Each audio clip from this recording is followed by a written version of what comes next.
In this video, we will listen to an excerpt from an article titled Sustainability Simplified in American Scientist. Let's get started. Life's formula.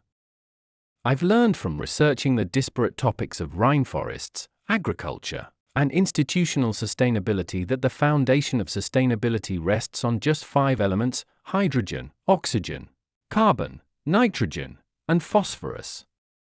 I call them life's formula because, despite the remarkable diversity of molecules that constitute living cells, these 5 elements make up more than 99%, both by mass and by number of atoms, of all life on Earth. What makes these elements the key to sustainability? First, they form the so-called greenhouse gases that regulate our Earth's climate. Second, because they are the stuff from which life is made, their availability in the environment limits the amount of life Earth can sustain. Big changes in the availability of the 5 elements can therefore have profound implications for living things.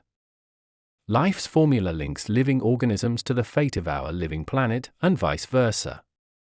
Twice in the deep geologic past, arguably only twice in the 4 billion-year history of life on Earth, organisms have evolved new, more efficient ways of gathering the elements in life's formula from their environment.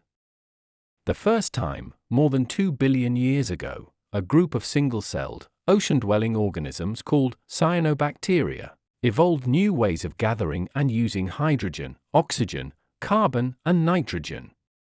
These innovations allowed them to proliferate wildly across the sea. As a byproduct of their elemental success, Cyanobacteria dumped a waste product, oxygen gas, into the environment. The air at the time was, as today, mostly made of inert nitrogen gas. But unlike today, the main greenhouse gas, which kept the planet from freezing, was methane. Now it is carbon dioxide.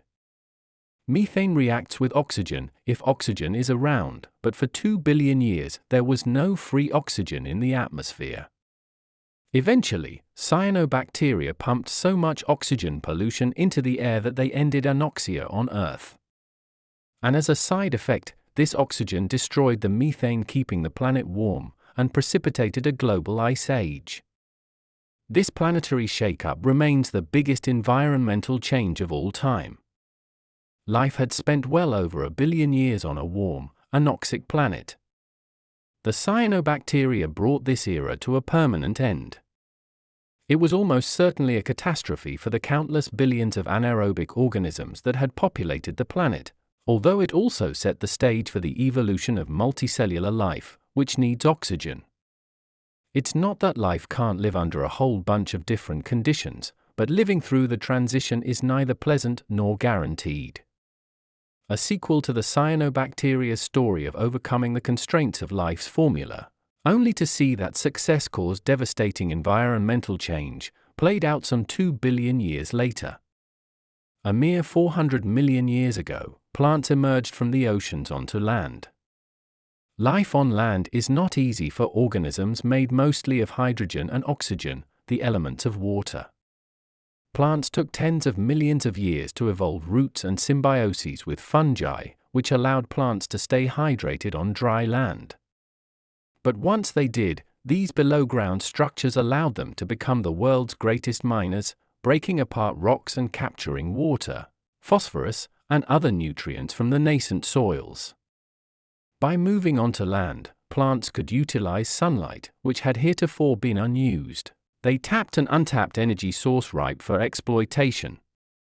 Access to sunlight, water, and nutrients allowed plants to become photosynthetic powerhouses, and they spread across the continents from equator to pole, creating the world's first forests.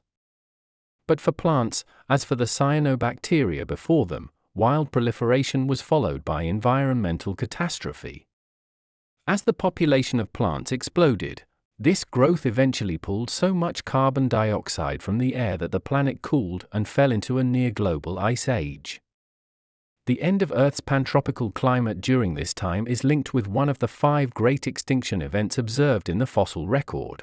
The lush period that preceded the extinction, the Carboniferous, is named for the vast carbon-rich deposits those ancient plants left behind. Their fossils, transformed by heat and pressure into coal, rested in place until the next world-changing organism dug them up, started burning that buried sunlight energy, and began to change the world once more.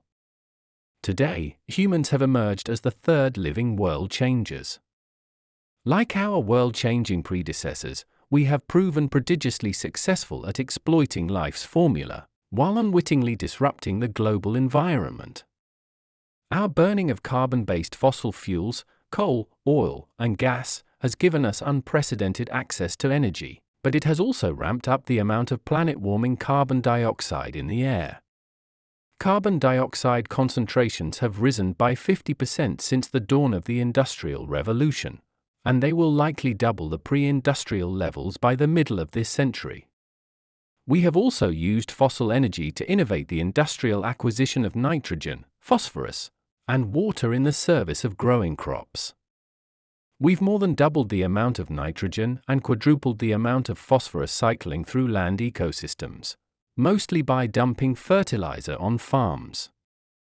In order to irrigate those fertilized crops, we now store more water in reservoirs than is in all of the world's rivers combined, and we have pumped so much water from underground that the shifting mass is measurably changing Earth's rotation.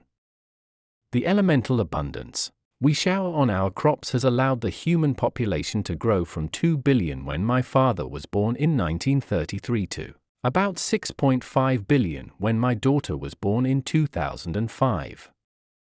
Our numbers will almost certainly reach close to 10 billion when her children are the age she is now.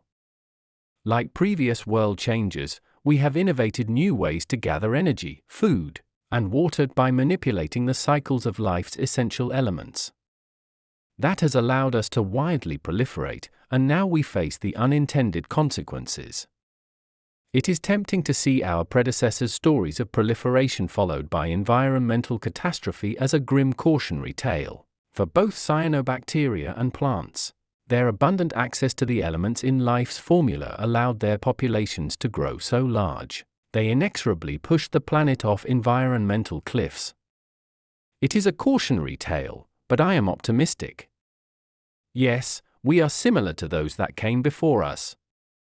But we have a few key differences that can help us craft a more sustainable path forward.